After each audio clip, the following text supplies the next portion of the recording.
Hi guys! Good morning! Ayan, umuwi lang ako dito sa Mindoro para magpariban sa aking kapatid. Ay, joke lang guys. Hindi, nagbakasyon talaga ako guys. Kasi nga, kasal na aking kapatid. Yan, itong nagriban sa akin guys. Yan, kinasal siya. Ayan, after nga ng kasal, ito, niribanda niya ako. Ayan, utang muna to guys.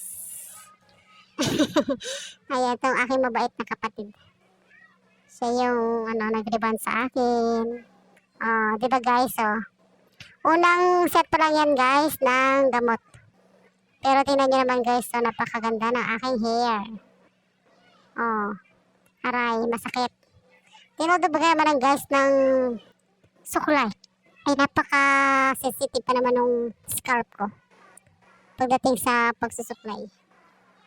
Ayan, pero hindi naman siya masyadong lang. Tama lang guys yung aking tenga, kaya nasaktan ako talaga.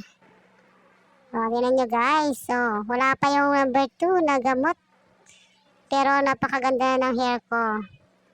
Ano na siya, straight na at saka shiny.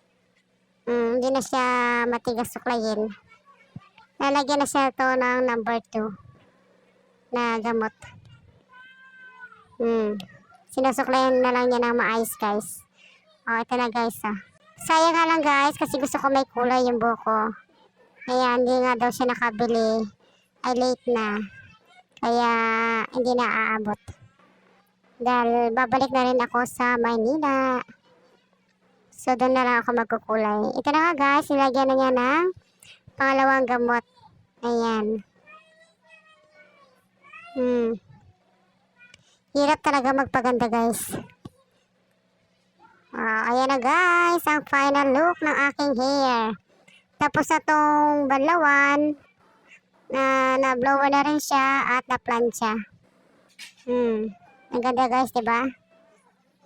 Kaya, paliban na rin kayo guys. Para maging ganito din ang inyong hair. Ayan, ilagay ko guys yung link dito. Ano yung ginamit kong rebonding set. Ayan. Thank you. God bless po. Bye-bye.